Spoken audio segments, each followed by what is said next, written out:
Welcome to Time Turner Thursdays, a special feature of Hogwarts Radio that revisits some of our more popular episodes over the past 10 years. Episode 124 was released on February 4th, 2013, and covers the latest Wizarding World of Harry Potter theme park expansion news. Madame Tassauds releases an Emma Watson wax figurine, and a discussion on potions goes down the rabbit hole. What potions did JK Rowling create at various stages of her life? And which potions relate to the real world? You'll have to stick around to find out. We hope you have as much fun re-listening and revisiting some of these older episodes as we had recording them. Thank you for your continued support of our podcast.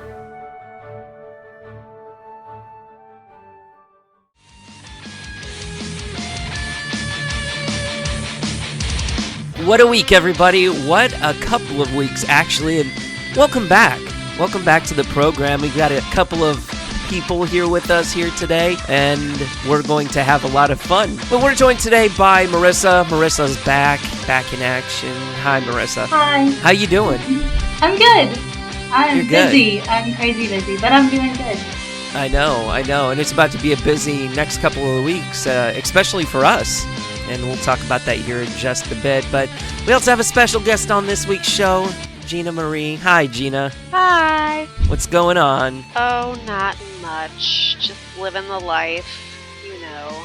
Oh, living the life. Where do you live? I live in what I like to call Chicago, but what the rest of the world thinks is Chicago. Chicago? So, yeah. Every time I try a Chicago accent, it comes out kind of New Yorkish. So I'm like, yeah, I'm going to Chicago. Yeah, mine just comes out southern. It doesn't matter what I say. We stretch our A's, and New York doesn't have an A. They just have O's. That's wonderful. Good stuff. What up, theater? We make our A's into 2 syllables, so... Well, we're glad to have you on this week. Well, guys, it is an exciting time to be a Harry Potter fan, so let's catch everybody up with the latest news in the Potterverse. A few news stories, mini movie with Harry Potter cast to be used for Platform 9 3/4 or a Hogwarts Express ride. Now, first, told you this about a couple of weeks ago, or mentioned it last episode, rather, that there was a mini movie being filmed with the cast of Harry Potter for use within the Wizarding World theme parks, and it was suggested that it would involve the Hogwarts Express ride that will transport attendees from the rumored expansion area where the Jaws ride used to be and all that other stuff, to the Islands of Adventure area that currently houses Hogsmeade and Hogwarts and all that good stuff. Other sites suggested that it would be used for the Gringotts Bank cart ride, as the actors confirmed were Helena Bonham Carter, Rupert Grint, and was there somebody else? I feel like I'm missing somebody. Was Warwick Davis a part of that? I was right about to ask. If he was, then we can probably, by narrowing it down scene-wise, say that it was Gringotts. Yeah. Well, I don't see Helena Bonham Carter in any kind of Hogwarts Express scenes, at least in the movies. No, you're right. She wasn't. So, I mean... Even in that scene where they come for 5 seconds in DH Part 1, she wasn't one of them who came there, so... Right. So, according to multiple sources, it appears that our original suspicions were right. Rumors say that the Harry Potter actors are going to appear in the queue for the ride and celebrate a new school year.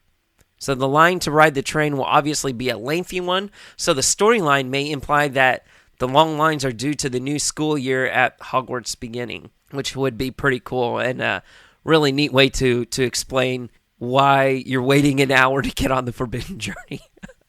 The Hogwarts Express, if you guys don't know, it's going to appear very realistic on the inside with narrow walkways down one side of the train and individual doors leading to separate compartments and a pair of face-to-face seating benches similar to the films. The train windows are also going to be like a kind of a movie screen, presumably to provide the passenger the experience of traveling across the Scottish mountains. And it seems to be the ideal ride to have a few Death Eaters like Bellatrix attack the train and provide additional entertainment and stuff like that. So this, the expansion is set to open in summer or fall of 2014. We don't know really a nailed down date for that, but I think it's really exciting that we're going to be able to ride the Hogwarts Express and see this mini movie. So you're going to be watching a movie on a train? Well, what it is the windows. The windows are actually going to be the movie. Oh, okay. That makes sense. Did either of you get to see, or I guess get to go to the exhibition? No, I didn't. I missed that. Ugh. Not at all. Wasn't anywhere close. Okay. Okay, because in the exhibition, the first, one of the first things you do, you step into this kind of semicircular room, and it looks like the room starts to like rotate, and it's really you're on the train and like it's passing, but it looks like the room's kind of rotating. But it's just the train windows like going past, like you're on it, and you see like the countryside and stuff. So I have a feeling they're going to implement something like that. But now that you say you discussed how like people may be attacking the train. Right. There's a ride at MGM. The ride is quite old. I can't remember what it's called. It might just be the backlot ride, the tour of the backlot, where like you see a truck flip over and your tram car gets all like shaken and there's fire and stuff. Oh, and there's a bunch of water and stuff. Yeah. Like that's kind of how they put out the flames. Yeah. And it may be like that. I'm gonna doubt. I'm gonna assume there'll be hydraulics. Yeah. But I doubt there'll be a lot of fire. I think they'll save that for the Gringotts ride, which I have a feeling both rides will be in that area. But I think it's going to be a little bit like the exhibition. Yeah, that's but more interactive. that's a very very good observation there. And I mean, I don't know. Like I said, I hadn't been to the exhibition myself, but hey, if anybody else that's listening has been to the exhibition and they want to voice their thoughts on how they think that it's going to incorporate or that kind of technology is going to incorporate into the ride, definitely let us know and what you think about that, because I honestly think that would be pretty cool just from the way that you're describing it. And I had no idea that the exhibition was even... Be very wrong, but I think they may have done something like that at Leavesden for their opening of the tour, studio tour?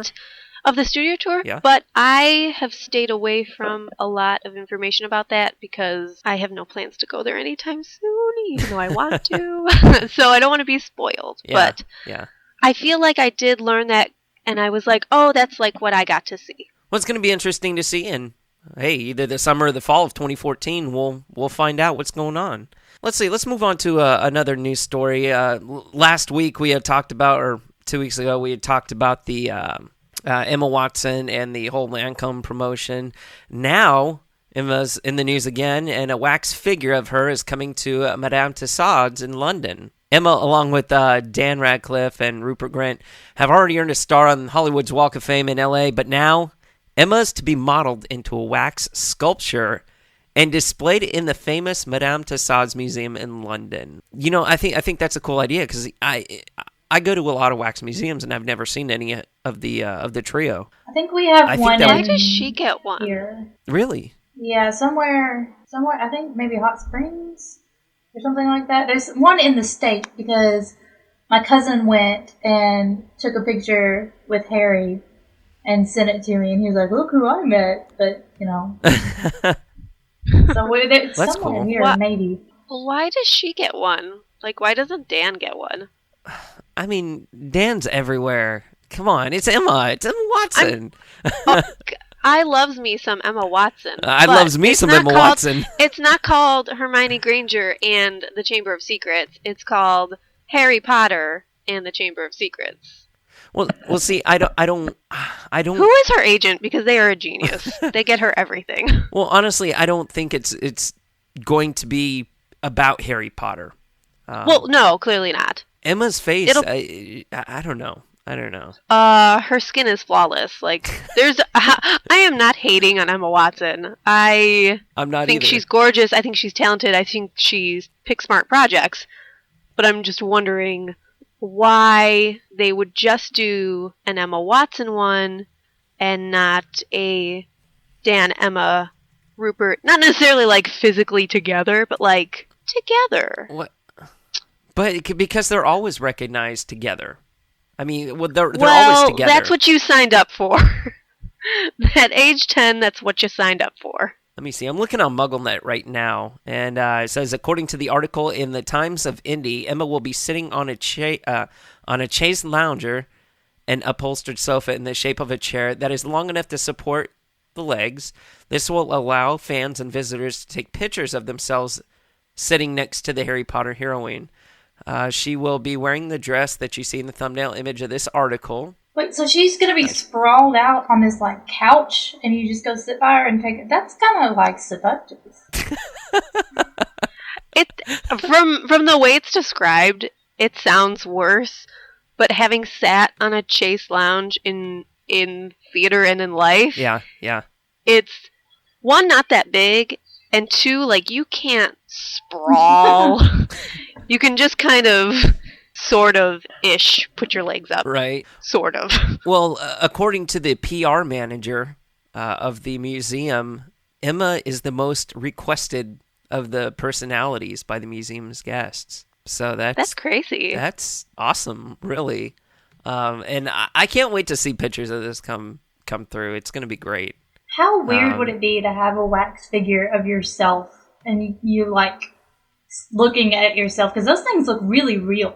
Like, extremely real. I would love a wax figure of myself. Oh, my God. It's like... Are you kidding? When they, on the set of a couple of the Harry Potter movies, they were talking about how they had to, like, have models made of themselves for, like, when, in Chamber of Secrets, when they were getting petrified, and I feel like there was one, like, Tom Felton, and he was talking about how he wanted to take it home with him because it was cool, but his mom was, like, freaking out because it looked too lifelike. Yeah, very it was real. too lifelike, and it looked like he was dead. So Emma has at least two. She has one from Chamber of Secrets and Goblet of Fire. From Goblet of Fire. Oh yeah, that's right. From the second task. So there are already at least two maybe the Goblet of Fire one isn't wax, but wax-esque casts of her floating around, probably at Leavesden, somewhere in the room of requirement. If not, like, the props or makeup department. Right. I don't know. I haven't gone on that tour. Or if somebody actually didn't take it home with them. Gross. But it's gonna be interesting to see. Like I said, I can't wait for pictures of people. I can't wait for people to start taking pictures and for those start to go up on Facebook and Instagram and stuff like that. So it's gonna be interesting. And hey, guys, last but not least, how would you like to take a Harry Potter fitness class? Depends on what are you going to be doing? Like, it's like wand work is all I can think of. Like, jumping around. Well, guys, check this out. Check it out. Ohio State University is now offering a Harry Potter fitness class. College courses exploring the text of Harry Potter have become more and more common in recent years, but Ohio State University might be the first to offer a Hogwarts-themed fitness class. The Recreation and Physical Activity Center at Ohio State has recently experimented with hosting a Harry Potter-themed spinning class where students work out to Wizard Rock and music from the films. Please tell me these bikes are shaped like broomsticks. Please. Oh my God, yes. That would be amazing. You know what? There's a video up on MuggleNet. That people can watch it. I haven't watched it yet, but I read the article. Can I just ask who is the professor in charge of this class? Because they are clearly like a Ministry of Magic fan. Like, who are you? I mean, because you're a genius. Who are you? They said the class was such a success that the RPAC, the Physical Activity Center, is looking forward to hosting similar events in the future. So maybe they'll have a Yule Ball. That'd be awesome. You know, I think that could really be used to inspire people to, you know, get in shape and want to lose weight. They could do like a jazzercise class, and Ivana Lynch could teach it. That'd be awesome. She would go more for the yoga, I think. She could be a guest professor. That's so funny. This is Professor Lovegood. She's like, we're going to be dancing today. We're spinning around. What is it called? The dance. Waxpert something? Oh, I forget what it was called. The Rackspurt Rave or something. Yeah, something like that. Silly. Yeah. But I think it would be cool. I want to see what kind of things that they do at this class. Well, if it's a spinning class, they're just bicycling. Spinning. Yeah.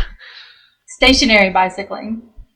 Oh, okay. But, I'm sure you could get a good circuit going with some Harry Potter stuff. There has to be some type of Harry Potter workout on YouTube. Can you imagine some of the lyrics, though? Like, lyrics to Do the Hippogriff? It's like, move your body like a hair ritual. I mean, that's not really inspiring. I could make a workout to that. I could. I know. I probably could, too. I think they could get away with the whole, wand dueling thing. Because watching some of the extras, on the DVDs or whatever, when they talk about how they had to choreograph wand fights and stuff, and, some of the interviews, and they're like, it was actually a lot of work. So I think somebody could get away with that. That'd be kind of cool. That's more cardio, though, because it's definitely a dance. Any type of stage combat or, I guess, film/wand combat is choreography. That's a dance. You're learning how to go to and fro with your partner. Right. That's definitely cardio, but it depends on how fast you're going, I guess. I don't know. My theater nerd is coming out. Anyway, go ahead and check out the video over at MuggleNet.com. Catch a glimpse of the spinning class and what some fans thought of bringing Harry into the gym. Let's go ahead and run through a couple of announcements this week. Hogwarts Radio is in the running for the 2013 Shorty Awards. The Shorty Awards honor the best in social media, recognizing the people and organizations producing real-time short content across Twitter, Facebook, Tumblr, YouTube, Foursquare, and the rest of the social web. The New York Times calls this the Hollywood has Oscars, Broadway has the Tonys, and now Twitter has the Shorty Awards. The ceremony is going to take place in New York City on April 8th, 2013. And to vote for Hogwarts Radio, please go to shortyawards.com/Hogwarts Radio. We're in the running for the podcast category, and we're probably 24 votes behind now. But, I mean, we can catch up really, really quick, especially with the Harry Potter fan base at our back. Also, while you're there, go ahead and vote for our friends over at MuggleNet under the fan site category. We did a live show with them probably about a week ago, I would say. And that was a lot of fun, and it got us quite a few votes. So again, go ahead and go to shortyawards.com, Hogwarts Radio under podcast, not podcaster or porter or potter or anything like that, podcast. And then MuggleNet under the fan site category. You guys would be surprised. We have people voting for us under the podcaster category. And I mean, that's... How? I don't know. I don't know. But it's getting us votes, but it's getting us votes in the wrong category. So once you do that and you send out a tweet, we'll actually retweet it and favorite it as well. And MuggleNet said that they're going to do the same thing. So MuggleNet has been doing that same thing. Yeah. I've been noticing. Yeah, they have. Also, second announcement here. This is kind of controversial, but I want you guys to check out my new website called Bieber Hype. It's a completely new Justin Bieber fan site dedicated to all things about the performer, and a lot of people, a lot of Bieber fans appreciate it. But there's a lot of people that really don't appreciate it, and if it's not your cup of tea, that's okay. Just I ask that you be respectful about whose cup of tea it is. Now I really want tea. So yes, check it out, BieberHype.com, and check it out on Facebook as well. News is slowing down just a little bit there because his tour, this leg of his tour is ended and won't pick up for about another month or so. But please check it out. Let me know what you think. BieberHype.com. All right, guys, let's get to this week's discussion about potions. Every time I think of potions, I think of Once Upon a Time. I'm on a Once Upon a Time. I think of wine. You think of wine. That's your potion, right, Gina? Mixed drinks are my potion, but I mean, I think of wine. There we go. But we're going to this is a loosely based discussion. We're going to kind of have it as a favorites discussion. So we're going to talk about a few favorites and, if we could brew any potion, what would it be? All that other good stuff. So let's start out. Potions. What is your favorite potion? What is your absolute favorite potion out of the entire series? I still think it's the old standby of Veritaserum. Veritaserum. The truth serum. Because there's so many liars, like, not even in, like, there's so many liars in this Potter series. Yeah. And, like, there's just so many liars in life. Yeah, well, that's true. That I would love some. Just slip a couple of my friend's water bottles. It's fine. It's really cool. Veritaserum. I think they call that vodka in the real world. They do. Actually, or tequila. Right. But yeah, that's very true, and it comes in handy in the series. No matter how much you want to lie, you can't. It's kind of like Liar Liar. You guys remember that movie with Jim Carrey? I watched about 10 minutes of it. I wasn't allowed to watch it. Oh, ooh. I really don't think I was either. I could probably watch it now. I just remember my parents were watching it when I was younger, and they were like, "Oh no, you can't watch this movie," and I just was like, "Okay, whatever." Went and put on The Lion King or something. Better movie, right? It's less Liar Liar. It's more just from what I caught in like 10 minutes, just shout inappropriate things that you're thinking that like aren't really lies. It's just you shouldn't say that. Right, right. And that frustrated me at like age 12 when that movie came out. So why don't we think that Veritaserum was? Why didn't they use that on Harry whenever he came back? You know, from the graveyard scene in Goblet of Fire, and after they used it on fake Moody, they could have used it on Harry to find out if he was lying or not. The Ministry could have, but I don't know if that would be really moral. The Ministry didn't want it to be true. Well, they were trying to cover it up. That's very true. What Harry should have done early on, and by early on I mean as soon as he figured out what Veritaserum was taken that stuff, gone to Professor Snape and said, "Oh, hold on, let me put this in your little drink. Here you go. Why don't you like me? Why aren't we friends, Professor Snape? Why aren't we friends?" Right. You've been like, I loved your mother. Or he should have done that to Dumbledore and said, "Okay, really tell me the truth." Right, this time, exactly. since you've done it 8 times. Yeah. Well, Dumbledore kind of died, so he didn't have the opportunity to do it. Spoiler alert. Whoops. Sorry. Anyway. Wait, Dumbledore died? P.S. Snape did Yeah. And you know what? Snape's really a good guy. Just don't tell anybody. My dad was convinced that Snape was Harry's real father. Oh my god. He was close. He could have been. You think it would have been in Slytherin if that was the case? Yes. Really? If he grew up with Snape, or if it was just genetics. Oh my gosh, Just this is genetics. a whole new discussion. No. Sorry. Yeah, that's a completely different. Write that down and save that for later because I could write a thesis on it. All right, we can definitely save that for later. Marissa, what is your favorite potion used in the series, or I mean, any kind of favorite potion that's used in the books or the movies or anything like that? Well, I sort of have 2, but one's kind of cliche. It's Felix Felicis, or whatever. Of course. Yeah, everybody loves that one. Okay, I said that same thing. I wrote that one down, and I was like, no, everyone's gonna say that one. Yeah, so I have another backup. It's okay. Dittany. I love Dittany. Like Essence of Dittany. Was that right? Good call. Oh yeah, that is really good. That was a helpful one. Yeah, and me being as clumsy as I am, it's like awesome. I should just start carrying that instead of, a bag of Band-Aids in my bag or whatever. So Essence of Dittany. That's actually a really good one. I like it.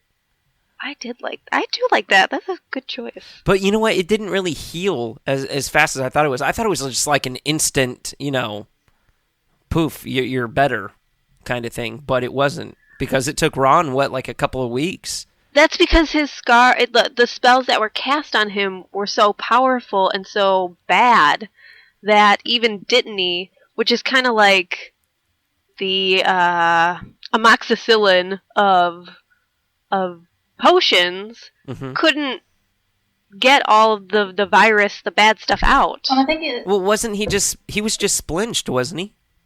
Yes, yeah. But, like, it couldn't repair and, like, regenerate everything because it was so bad. And I think it has to do with the severity of it, too, because, like, his was ripped basically, like, down through muscles and everything, and so it took a little bit longer for that to, like, take effect and work and heal. But then when they got off the dragon, they put it on their hands too, because their hands were all burnt up and stuff. And I think it pretty much instantly healed that, just because it was more surface. Well, if you think about that, what about Skelegro being only took Harry like a night to regrow his bones? Well, that was and a those different were potion. Really deep. Okay. And he only had 2 bones to regrow. Ron could have had his entire shoulder, plus maybe some arm, muscle, tissue, bone to regrow. And there's more than... Your shoulder is a lot. That's a joint. Well, I know, but there's more than 2 bones in your whole arm. Well, yes, I know, but he just had to fix the bones. Like, the tissue and stuff was still intact. Okay. But... And that's what Skelegro does. Like, it focuses on regrowing bones, and that's all it does. Whereas Dittany, I think it's like burns and cuts and possibly bruises, and it's kind of a wider array, and it doesn't really focus on one thing. It does a whole lot of things at once, whereas Skelegro is just like, here's a bone. I think my favorite one would be the Magi Me More. And what they are, it's a potion. It's magical pills that allowed the regaining power and concentration that some elderly wizards lose over the years. It's like a kind of a cure for Alzheimer's, wizards' Alzheimer's. And I think I would love that. I think that would be awesome if we were to have something like that. Because it seems like for most wizards that we read about, like Dumbledore and Grindelwald and Aberforth, like they kind of maintain and get a little stronger as they get older, but then there are other people that they don't focus too much on, like Bathilda. Right. Where, they kind of, their powers don't grow with them after a certain point. And that would be frustrating. Oh, yeah, definitely. And upsetting to kind of have to deal with. Would you, okay, here's some side effects. Would you want to have some of these side effects? Dizziness, vomiting, and tusks? I don't want tusks. I would rock tusks. Oh, I would. Gina, the tusks would be heavier than you. You would be top heavy. You would fall over. You would be like the dog on The Grinch Who Stole Christmas. Aww. And just going down, and then like somebody getting a saw and then sawing off your tusks. Oh. I wonder if these are I wonder if squibs take these. I wonder if it would help a squib. I don't know. Or if they would try to take it and it doesn't work, but they're, Well, I wonder if a muggle would take it, and if that would work on them. I mean, it's the same kind of question. It's not like you have to be magical to be able to consume a potion or anything like that. I think a muggle could take almost any potion like that's supposed to add on or aid or help your powers, and it would do nothing for them. Maybe it would even backfire on them physically. But as a muggle, you don't have that special, I say gene, but it's probably not really a gene. You don't have that gene to enhance. Okay, that's a good way of looking at it. But it's kind of like, well, what if a muggle was given a wand and a spell? Would they be able to use that and yield it? No. If Dudley was given Harry's wand, like if he just kind of like picked it up one day and said Alohomora, nothing would happen. Really? Yeah. Okay. So I don't know if I mean that's very smart about the whole, that particular gene that they have to have. Did you read the advertisement for this? Yeah. I'm sorry, but it almost sounds like wizard magic Viagra. So,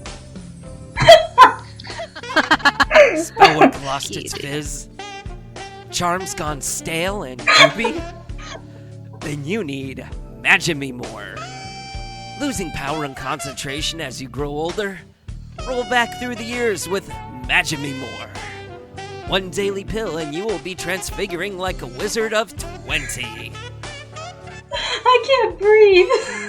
Yeah, get it. Oh, that's anyway. Too good. But yeah, that's I hadn't thought of it that way either. Okay, who's got another potion? I do. Okay, Gina, what's your next potion? I had like a couple I had written down. Okay. My other one was the Drought of Peace, which is a potion which relieves anxiety and agitation, which, if you've met me, like, I need that all the time. The Drought of Peace. Let me see. Let me take a look at this. Its ingredients are powdered moonstone, syrup of hellebore, powdered porcupine quills, valerian root, which is a vitamin the muggles can take. I've taken valerian root. It's awesome. And powdered unicorn horn. So, it's definitely based on real things. Well, I don't know about porcupine quills, but I mean, I was gonna say, like you said, the effect is it relieves anxiety and agitation. I was gonna say, yeah.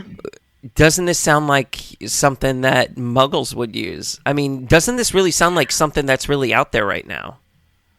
I'm positive Jo has based it, probably because she has talked about depression. Yeah. On something she has used. And valerian root is a very natural way to relieve stress and depression for people. It kind of just zens you out. You just kind of are a little slow going. But, I mean, it's Adderall for wizards. Kind of, but like, no, I don't know. Yeah. But it's natural. It's very natural. So right. A lot of people like to take it as opposed to the crazy stuff that gives you wackadoo side effects. Yeah. But I just thought that was very interesting that, because I'd forgotten about this, that it was something she had made up, and I thought, oh, that's definitely something, in my opinion, that's definitely something Jo based off her life. Yeah. Oh, yeah, definitely. Yeah, because she did have that bout with anxiety and depression and that really dark period in her life before Harry came along. So to be able to tie that in and to be able to... Well, she also said during her writing she had bouts of it as well, which is why there are so many dream sequences in Order of the Phoenix, because she was having crazy dreams. And not crazy, but like very vivid dreams about certain things. And she thought Harry should as well, I guess. Okay, another potion, Marissa. I didn't list another favorite. I mean, I had the Felix Felicis one. We didn't really talk about it yet, I guess, so. Okay, so Felix Felicis, yeah, who wouldn't want to have that, really? And again, that can be another one tied to alcohol or, something like in the real world, like marijuana or something like that. It makes you feel lucky, but it actually causes luck. I would take that and then go to the casino. I know, right? And I would win $1 million. Overuse can cause giddiness and reckless behavior, Gina. She's all, I'm at the casino. I won the whole casino, y'all! It's extremely toxic in large quantities, highly disastrous to brew incorrectly. So it does take skill. That sounds exactly like alcohol. It does, right? Moonshine. I've never watched it, but Moonshiners, I'm sure if you make alcohol incorrectly, it's going to be bad. And when you take too much alcohol in, it's very bad. Yeah, definitely. It's a public service announcement. Extremely toxic in large quantities. Yes, alcohol. Highly disastrous to brew incorrectly. Yes, alcohol. Makes you giddy. If you mix it, yes. Overuse can cause giddiness and reckless behavior. Yep, alcohol. Yep, basically. This is definitely her pointing towards alcohol in small moderation. Small moderation, except for like less than a shot in this, like increases your luck. Which is the adverse. Well, because it's magical, it's a little more potent than what we got. Yeah. It takes 6 months to brew. Did you guys know that? It's that sucks. Yeah. There's actually limitations on this. In case you guys didn't know, Hermione explained to Harry that in the 6th book that luck can only get you so far. And luck is not powerful enough to get through a powerful incantation. So in case, for all of you out there that are wondering, well, why didn't they just brew, a whole batch of this and drink it before the final battle? No, it doesn't quite work like that. The effectiveness will wane off after a certain amount of time. As we'd said, overdosing is very dangerous, very toxic, and over-reliance on it may lead to dangerous overconfidence, giddiness, recklessness. And the potion is very difficult and time-consuming to brew, as we just stated. Yada yada. I'm going to cut that out. Due to its effects, it's considered a cool. It's not cool. It's a tool of cheating, and therefore prohibited in organized events such as Quidditch and examinations. Can you imagine, like, both teams at the Quidditch World Cup taking Felix Felicis? Like, who would win? Be like the steroids debate. Yeah, exactly. Oh, yeah. Too soon. Lance Armstrong wasn't on dope. He was on Felix. Oh my God, what if? Oh my God, is Lance Armstrong a wizard? No, he's... No, he's not. No. He's not, trust me. Let me see. There's a couple of people that have taken it. Dumbledore took it. Only recreationally, of course. Slughorn took it once at age 24, once at age 57, and once on May 2nd, 1998, during the final battle. Had 2 perfect days, and then he didn't die. Yes. Ron took it. He used the potion to help him escape the Death Eater's curses. Ginny took it to help escape from Death Eater's curses, and Hermione also the same thing, to escape from the Death Eater's curses. Now that was in the 6th book when they're... Yeah, yes. Yeah. Yes. Yeah. In that sort of final battle that they cut out of the movies. Yeah. Oh, I meant to tell you all my really terrible story. Oh, what's your really terrible story? So, it kind of goes along with my first favorite, which is when I was going to tell it, but I forgot. I was thinking, like, the other day, because you told me we were going to do potions, which is why I told you I should be on this episode, because I'm a chemistry major. So, Right. I was thinking about, like, all the potions, and I started thinking about the Skelegro and the Dittany, and I was like, man, why didn't they, like, use this more often and stuff? And I started thinking about scars. And I was like, this would be sweet. Like, I have a scar from being attacked by a dog when I was a kid, and my best friend has a big scar on her arm from a 4-wheeler accident. And so I started thinking, I was like, why didn't they use this more in the movies? I mean, surely Harry and Ron and Hermione are all scarred up from all these battles and everything they have to do, and Harry's always in the hospital. Right. And then I was like, no, shut up, Marissa. That's what the whole book is based on, because Harry has a scar on his forehead. I was just like, I'd completely forgotten about that. And then I remembered Dumbledore saying something about how he's got a scar that's a perfect map of the underground, and he wouldn't remove scars if he could. And I was just like, why wouldn't he do that? And I was like, oh, wait. There's a reason. I always forget it, because the 5th book isn't my favorite, But in the brain room, or whatever it's called, in the 5th book, Ron gets scars from the brains, like, sticking to his neck or something. Yeah. And I always forget that he has them forever. Like, book 6, book 7, Ron's got these scars. And I always forget that until I read something random, and I'm like someone else describing them, and I'm like, oh yeah, those are still there. And I forget Hermione, I think, has something else, not as visible, but I think I try and downplay scars because I have too many and I don't enjoy them. Right. I don't have. They never dwell on those. Like, Ron never says, like, oh, his scars itched or burned or whatever. Right. Huh. Yeah. I just felt like kind of an idiot because I forgot Harry had a scar. It's a little bit important. No, that's awesome. Just a tad.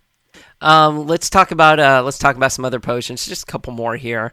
There is one that is called the... Okay, this is the Viagra of the wizarding world. The girding potion.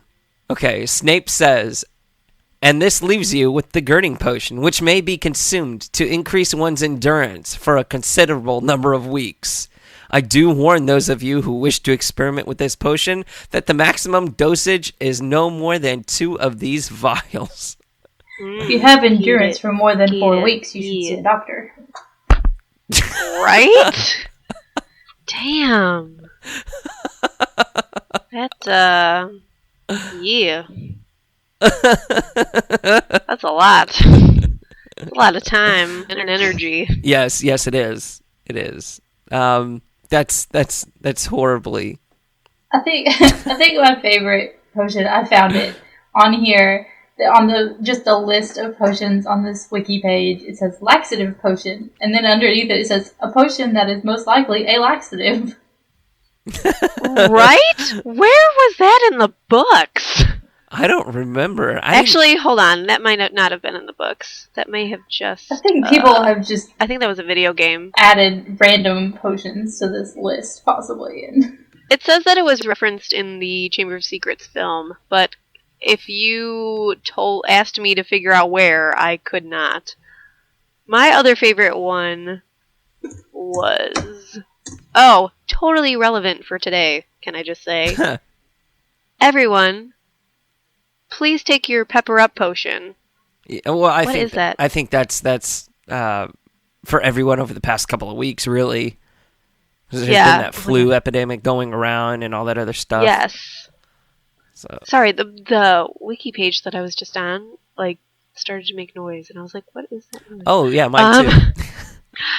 But yeah, the pepper up potion is basically for cold, and yeah, there is some crazy cold happening in the U.S., so it definitely I is. Suggest everyone take that.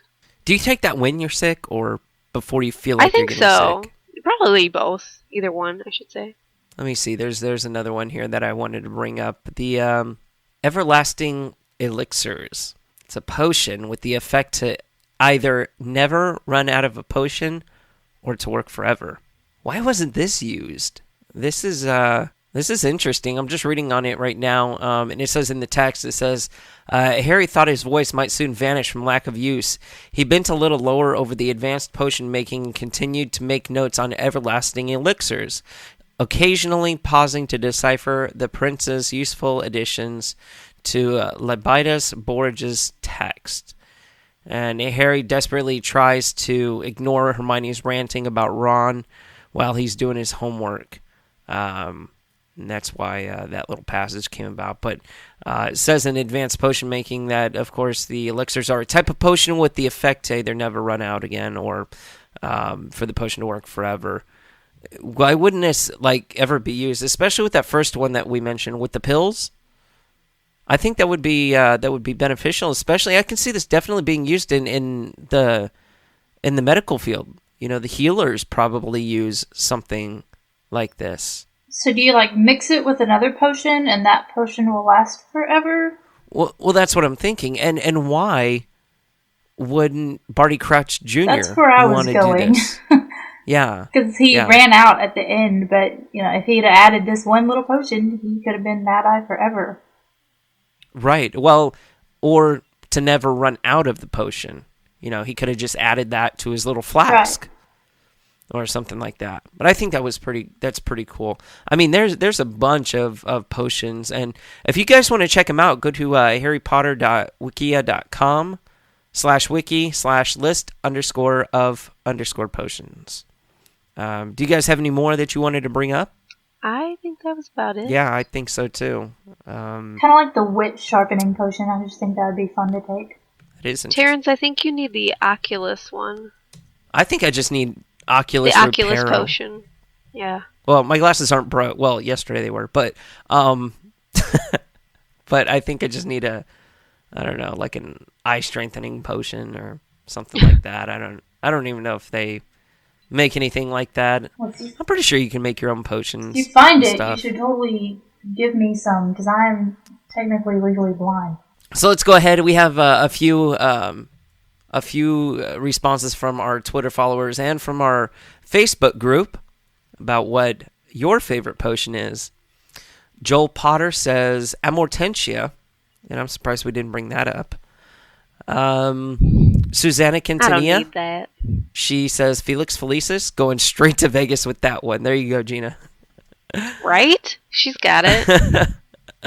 Laura Randell says Love Potion number 9. Crystal Fiddler says White Eye Potion. Have more time to get more things done.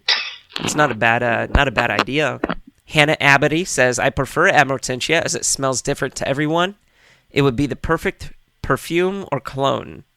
I don't know if I agree with that, because like Hermione smelled toothpaste, I think it was, and freshly cut grass. Spearmint toothpaste, yes, and freshly cut grass. I don't know if I would want to smell like that. Well, she only smelled the toothpaste in the movies. I don't think it would be a mixture of those. I think it would be one of those. Yeah.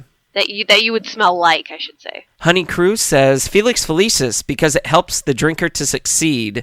What would you do if you knew you wouldn't fail? Endless possibilities. Might be a little bit of overconfidence there. Really a big downfall of that potion. I would bungee jump. I wouldn't. If I knew I couldn't fail, heck yeah, I would. Let's see. And the last one that we have here is from Kulin Bata. JLM writes, Polyjuice Potion. I mean, how cool can it be to be able to transform into other people? So I agree. There'd be a couple of people I'd want to transform into. What up, Emma Watson? I wouldn't turn into Emma Watson. Yeah, I would. Oh, yeah. Well, I'm a dude. You're a chick. So that would work out well. Good call, Terrence. Good call. You know what? I was just thinking, guys, what if Jesus was a wizard? Used potions and had powers to heal the sick, like... He turned water into wine. Right, exactly. I gotta stop talking about wine. Hey, Seamus tried in the movies. He was did. like, turn this water into rum, and then it blew up in his face. So he obviously wasn't Jesus. That is why he's my favorite character. Seamus isn't Jesus. Oh my god, you just solved my life. Oh, sorry about that. Seamus isn't Jesus. But I choose to ignore that. All right. I think that's about it. Let's go ahead and wrap up this week's episode. Thank our guests for being on. Gina, thank you so much for coming on. I had a lot of fun. I did too. Thanks for having me. I know. You're like, finally, jeez. No, I did not say that. I did not say that. And Marissa, it's been a pleasure, as always. I know. Thank you so much.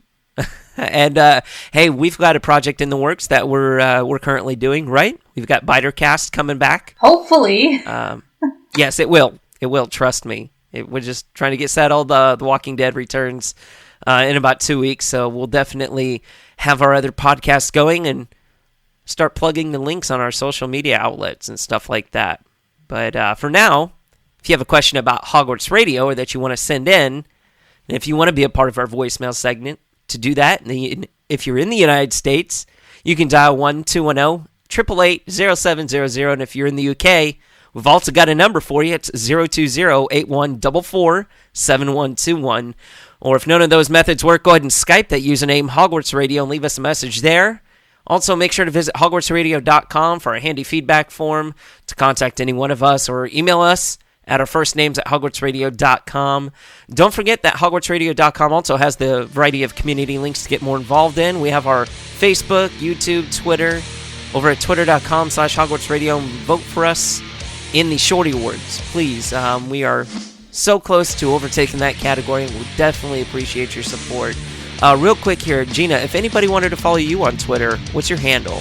PennyLane516. At PennyLane516. And Marissa, what is yours? Marissa Kale, and Kale is Kayle. Okay, and you can follow me over at TerranceUS while you're following all of those accounts. And we promise to tweet some really interesting stuff. We always do. But really, that's all the time that we have this week. Thank you very much for tuning in, everybody. I am Terrence Pinkston, and we'll see you next time for episode 125. Bye-bye. Bye.